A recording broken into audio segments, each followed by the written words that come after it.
जब सास ससुर ने लौटाया बहू का खोया हुआ सुहाग।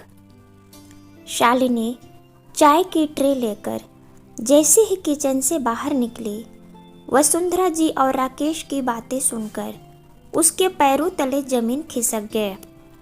बेटा, अपने अतीत को भूल जाओ, वो तुम्हारे लायक नहीं थी, तभी तो उसने तेरे प्यार की कद्र नहीं की।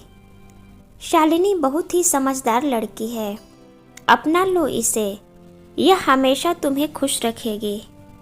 राकेश अपनी माँ की बातें सुनकर चिड़चिड़ाते हुए बोला, उसे भुला पाना मेरे लिए संभव नहीं है माँ।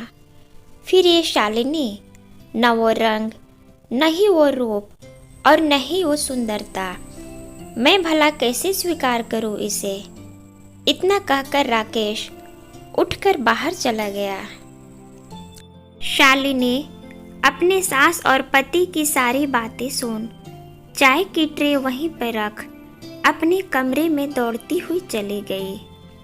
उसके मन में सिर्फ एक ही सवाल था, माँ जी सब कुछ जानते हुए भी उसके साथ ऐसा क्यों किया। जब सास की ममतामयी हाथ उसके सर पर आया तो ध्यान टूटा। बेटा, तुम मुझे माफ़ कर दो, मैं अपने बेटे की सारी सच्चाई जानते हुए भी उसकी शादी तुमसे करवाई और तुम्हें उसके साथ दूसरे शहर में भेजा ताकि वह उस मनहूस लड़की से दूर हो जाए और तुम्हारे साथ एक नए जीवन की शुरुआत करे। लेकिन जब भी मैं तुमसे बात करती थी, तुम्हारी उदास आवाज़ से मुझे सब कुछ समझ में आ गया और फिर हम दोनों यहाँ पर आ गए। लेकिन तुम मेरा यकीन करो, हम लोगों को ऐसा लगा कि शायद शादी के बाद वह सुधर जाए और तुम्हें अपना ले। लेकिन तुम्हें हिम्मत नहीं हारना है, क्योंकि हम सब तुम्हारे साथ हैं। वसुंधरा जी ने अतीत की सारी बातें बताकर बहू को समझाते हुए कहा, बेटा, तुम ही सही मायनों में इस घर की लक्ष्मी हो, क्योंकि जिन लड़कियों को दूसरे की भावनाओं और मान सम्मान की परवाह नहीं होती, वो सिर्फ बंद कमरे में ही शोभा देती है। लेकिन संस्कारी लड़की मायके की आंगन की खुशबू और ससुराल के आंगन की तुलसी होती है।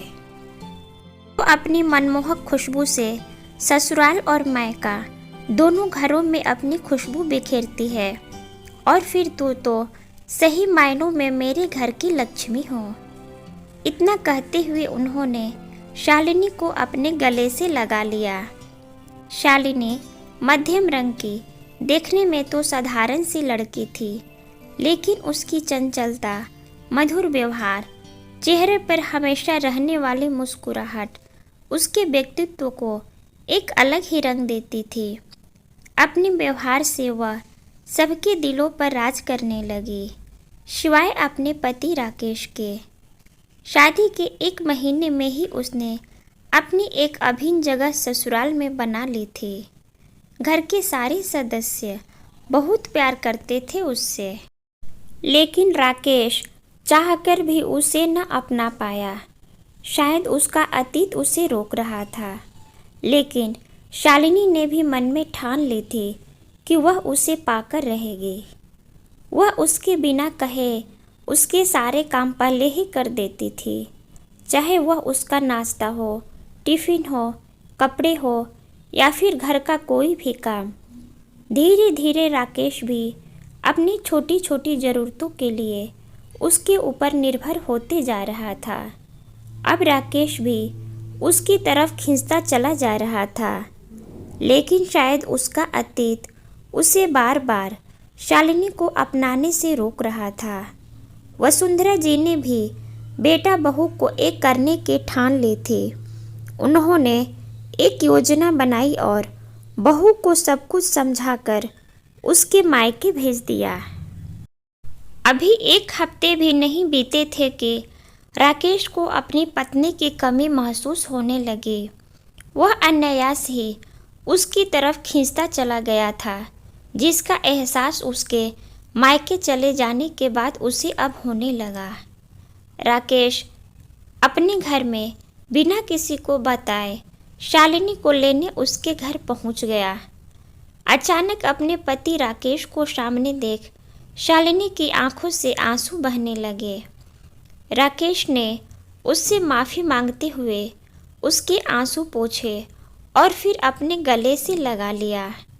शालिनी को वापस लेकर जब वह अपने घर आया तो पूरा घर दुल्हन की तरह फिर से सजी थी, लेकिन इस बार खुशबू भी थी, क्योंकि पिया से मिलन जो होने वाला था। आशा करती हूँ यह छोटी सी कहानी आपको ज़रूर पसंद आई होगी। चैनल पर नए हैं तो चैनल को सब्सक्राइब करें।